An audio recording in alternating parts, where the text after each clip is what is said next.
एक तो आपकी खबर के हवाले से ही स्टार्ट कर लेते हैं, चूंकि luckily we are reading your news, your story and then you're with us. क्या खबर है जी? हुकूमत नाकाम रही है, ये तो सिफारती नाकामी भी है, मुआशी नाकामी के साथ साथ, ऐसा लगता है। जी बिस्मिल्लाहिर्रहमानिर्रहीम, बहुत शुक्रिया आप दोनों का जी। आई होप कि लाहौर का वेदर भी काफी अच्छा होगा। इस्लामाबाद में तो काफी यहाँ पे बारिश हो रही है। जी जी, it's a beautiful weather today. It's a beautiful weather again today.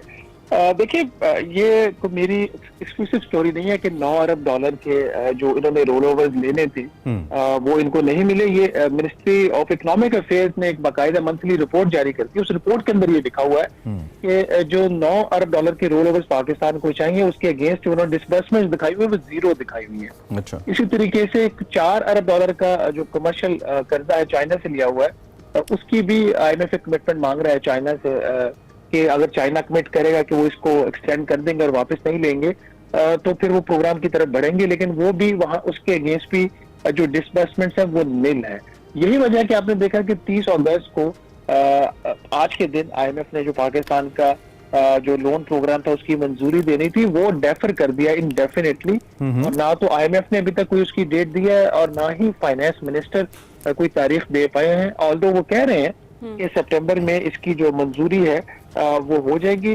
क्या ये हुकूमत की नाकामी है, क्या सफारती नाकामी? ये एक कॉम्बिनेशन है। इस वक्त जो पाकिस्तान और IMF का प्रोग्राम है, it is no more an economic program. इसमें बड़ा क्लियरली इसमें जो साइंस आते हैं वो पॉलिटिकल टच, एक इंटरनेशनल पॉलिटिक्स का टच इसके अंदर आ चुका है। और कहा जाता है कि 3 ममालिक को खुसूसी स्टेटस हासिल है IMF की नजरों में, thanks to the US state department जो उनकी वजारत खारजा है, जिसमें पाकिस्तान है, मिस्र है और यूक्रेन है।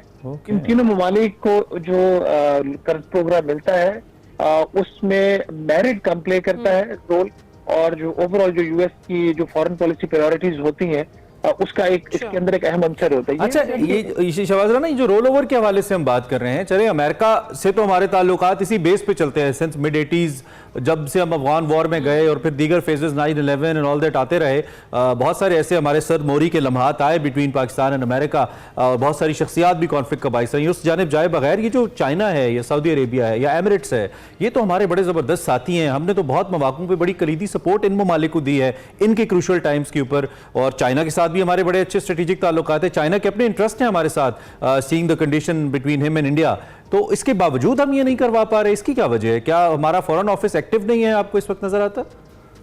देखिए, इसमें जो कसूर है वो चाइना का नहीं है। आप अपने दोस्त को पब्लिकली जाके एम्बेरस नहीं करते। और पिछले 1.5-2 माह से जो हुकूमत पाकिस्तान की पॉलिसी है कि हम पब्लिकली चाइनीज को एम्बेरस कर रहे हैं, ये जो इंडिपेंडेंट पावर प्रोड्यूसर्स के जो एग्रीमेंट्स है उसके हवाले से, और 12 ये बात कही जाती है। US तो आपको पता है कि जब से CPEC शुरू हुआ है तब से कह रहे हैं कि पाकिस्तान का अगर डिफॉल्ट होगा तो वो CPEC की वजह से होगा। तो एक साइड पे तो हमें चाइना से मदद चाहिए, तो 12 अरब डॉलर कम से कम चाइना से हमें मदद चाहिए इस साल, जिसमें ज्यादातर रोल ओवर शामिल है। नहीं, तकरीबन सारे रोल ओवर्स वो अभी तो आप जो रोल ओवर का जिक्र करें, इसके अलावा भी बड़ा कुछ छुपा हुआ है कागज। अच्छा। तो एक तरफ तो हम उनसे 12 अरब डॉलर की मदद मांग रहे हैं और दूसरी तरफ आप ये कह रहे हैं कि आपकी वजह से हमारे मुल्क में बिजली महंगी होगी, आप कसूरवार हैं। हालांकि कसूरवार हुकूमत पाकिस्तान है, उसमें भी PMLN की गवर्नमेंट थी, आज भी PMLN की गवर्नमेंट है।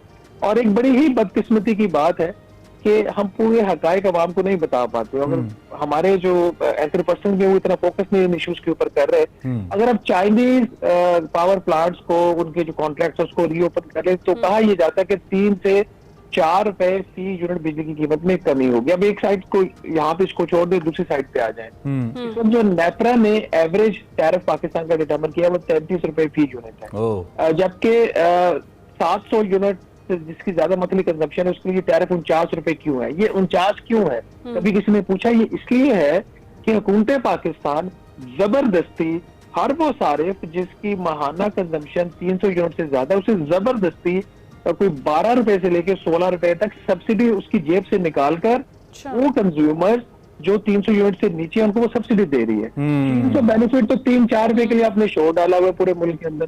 मेरी जेब के ऊपर हर यूनिट पे 16 रुपए डाका मारा जा रहा है। उसके ऊपर हुकूमत बात करने को तैयार नहीं है। मैं इसके अलावा टैक्सेस की बात नहीं कर रहा, जो हमारे ऊपर बिलों के ऊपर टैक्सेस, लेकिन उसको सेंट पे कर दीजिए। मैं तो अभी बेस प्राइस के ऊपर, यानी कि एक क्लास की जेब से निकाल के दूसरी क्लास की जेब में डाल रहे हैं अपनी नाहली छुपाने के लिए, और फिर उसकी तशहीर भी कर रही है हुकूमत, और उसकी तशहीर भी कर रही है और ब्लेम कर रहे हैं चाइना को। ठीक है, वो एग्रीमेंट एक्सपेंसिव है, ये तो अब कह रहे हैं ना एक्सपेंसिव। मैंने तो दिसंबर बल्कि 18-19 में या उससे भी पहले मैंने उसके ऊपर खबरें की थी कि ये चाइनीज फेवर्ड कॉन्ट्रैक्ट साइन हुए हैं।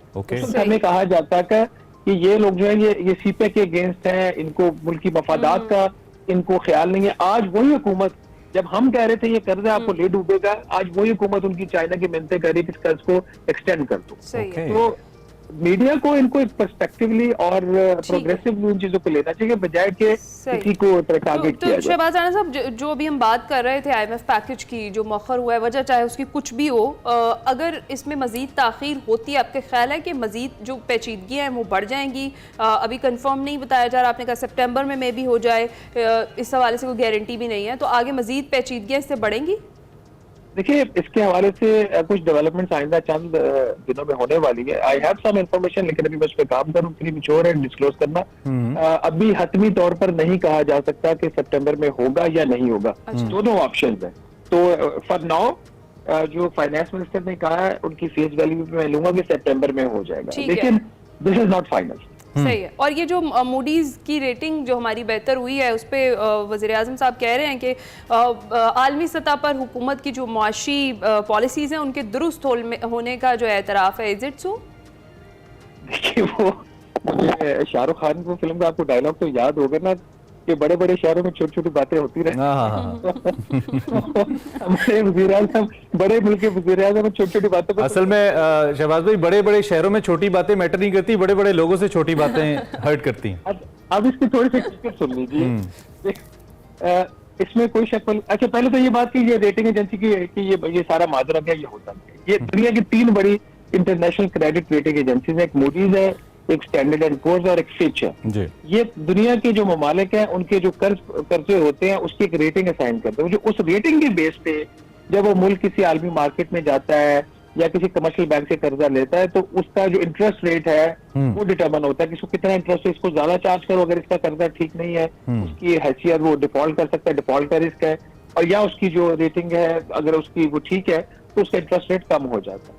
अब तीनों क्रेडिट रेटिंग एजेंसीज ने एज ऑफ नाउ, जब हम बात कर रहे हैं, पाकिस्तान को जंक रेटिंग दी हुई है C कैटेगरी की। इसका मतलब ये है कि इस मुल्क में अगर आप इसको कर्ज दोगे तो इसमें रिस्क इन्वॉल्व है। अब ये वाला जो अभी डेवलपमेंट हुई है मूडीज की, उससे पहले S&P की, मूडीज ने जैसे आपने खुद बताया कि पाकिस्तान की रेटिंग को CAA2 से एक दर्जा बुलंद करके CAA1 कर दिया। अच्छा, S&P की इस वक्त जो पाकिस्तान की रेटिंग है वो CCC पॉजिटिव है। ये जो मूडीज की जो रेटिंग है ये S&P की रेटिंग से भी एक दर्जा नीचे है। ओके, ठीक है, और वो भी जंक है, ये भी जंक है, और ये जंक का भी जंक है। ये तो पहले तो बिल्कुल बॉटम के ऊपर आप पड़े हुए थे ना। वो जो एक दर्जे की बेहतरी आई है वो इतनी भी बेहतरी नहीं है कि जो एक और इसकी कंपेटिटिव। अब हमें समझ आता है ना, आप जैसे सहाफी क्यों नहीं अच्छे लगते वजीर खजाना को सवाल करते हुए। आप ज्यादा बारीक बातें बता देते हैं। आम शहरी बेचारा ये मैगजीन की बातें और अखबारों की बातें सुनता है, खुश हो जाता है कि वाकई कुछ बेहतरी हो रही है, लेकिन जब कच्चा चट्टा खुलता है, और obviously being a journalist it's our responsibility, हमारी जिम्मेदारी है, हमारा फर्ज है कि हम लोगों के सामने हकायक रखें, और आप पे वो जिम्मेदारी समाज ज्यादा है बीइंग द फाइनेंशियल जर्नलिस्ट और इकोनॉमी जर्नलिस्ट। अच्छा, दूसरी जानब ये जो हुकूमत के पास, अब हम पहले भी आपसे विंडोज डिस्कस करते रहते हैं शहबाज राना कि कौन से ऐसी विंडोज है जहां से हुकूमत लैंडिंग कर सकती है। अब तो वो कमर्शियल बैंक्स वाला भी, मेरी कुछ कल मैं पढ़ रहा था कि वो भी कोई इतना रह नहीं गया, और हुकूमत ने शायद कुछ यूरोपियन बैंक्स को भी नॉक किया, और वो बड़े हाई इंटरेस्ट के ऊपर गवर्नमेंट को उन्होंने लोन्स ऑफर किया, ऐसा है? देखिए, कर्ज आपको अवेलेबल होता है, ऐसा नहीं कि आपको कर्ज अवेलेबल नहीं होता, लेकिन जिस रेट के ऊपर होता है वो रेट पॉलिटिकली और इकोनॉमिकली क्या वायबल होता है हुकूमत के लिए या नहीं, ये सवाल है। स्टैंडर्ड चार्टर्ड बैंक जो है यूरोपियन बैंक, उसने गवर्नमेंट को कुछ कर्ज ऑफर किया, वो मेरा ख्याल 12-13% के आसपास। My goodness.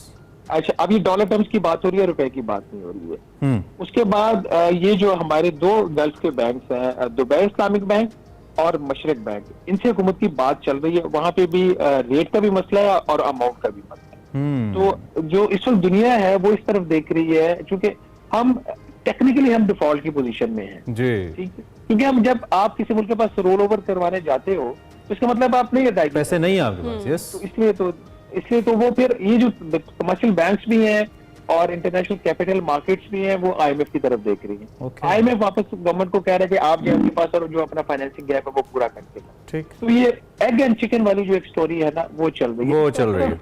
इमरान साहब एक ही हल है कि ये हुकूमत इस हकीकत को मान ले कि इसको कर्जों की रिस्ट्रक्चरिंग करनी है। जब तक हुकूमत ये बिटर रियलिटी एक्सेप्ट नहीं करेगी, डेट रिस्ट्रक्चरिंग पाकिस्तान को चाहिए, डोमेस्टिक के ऊपर भी और इंटरनेशनल के ऊपर भी पाकिस्तान इन्हीं हालात में रहेगा।